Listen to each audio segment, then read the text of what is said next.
No, the results of the recent Assam assembly polls are extremely disappointing. I've said it before that I take full responsibility for it. I've also communicated to the High Command that of the position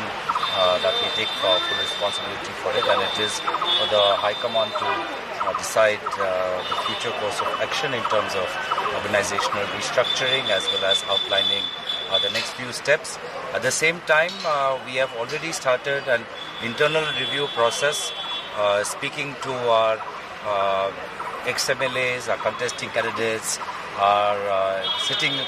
newly elected MLAs to assess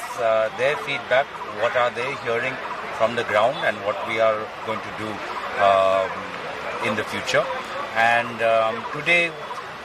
is our second step where we've called our district leaders, some of our more senior leaders, and I think over the next month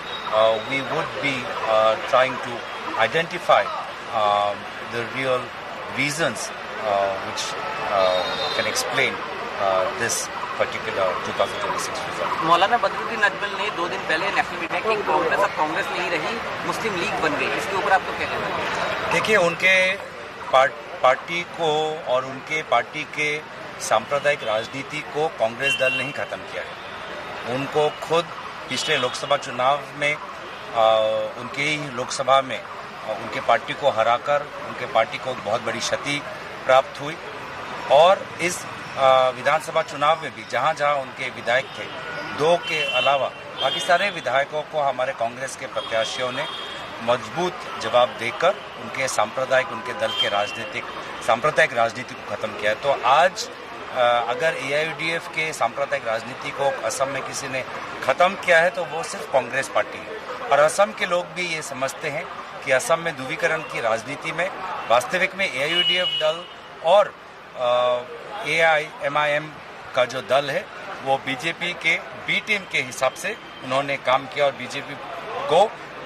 मदद करने के लिए उन्होंने प्रचार किया। पिछले कुछ दिनों में असम के अब केयरटेकर मुख्यमंत्री जो हैं हिमंत बिश्व शर्मा, उन्होंने जितने भी इंटरव्यू दिए हैं वहाँ पे उन्होंने बार बार ये कहा है कि कांग्रेस में अब हिंदू नेताओं की जगह नहीं है, 18 में सिर्फ एक हिंदू नेता है, वो भी बीजेपी में ज्वाइन कर सकता है किसी वक्त। इसको किस तरह से आप देखते हैं और इसके काउंटर में आप क्या कहना चाहते हैं? देखिए, उनके पास विकास का कोई एजेंडा नहीं है। मतलब नए निर्वाचित सरकार के प्रतिनिधि होने के नाते वो असम की जो ज्वलंत समस्याएं हैं जो इस निर्वाचन में उजागर हुई, हाल में ही गुवाहाटी में आर्टिफिशियल फ्लड हुए जिसमें 4 लोगों की जानें गई, उसको लेकर सरकार क्या करेगी, उनके पास कोई एजेंडा नहीं, विकास का कोई एजेंडा नहीं। और अब तो हमको ये सुनने में आ रहा है कि उनके दल में मंत्रालयों का विभाग नहीं, कौन सा व्यक्ति कौन सा सिंडिकेट चलाएगा, कौन सा व्यक्ति कोयला का सिंडिकेट चलाएगा, कौन सा व्यक्ति सुपारी का सिंडिकेट चलाएगा, उस तरह की बातचीत हो रही है। तो असम के लोगों ने उनको असम के हित के लिए काम करने के लिए भेजा है, पर आज भी उनके पास कोई विकास का एजेंडा नहीं, ब्लूप्रिंट नहीं है।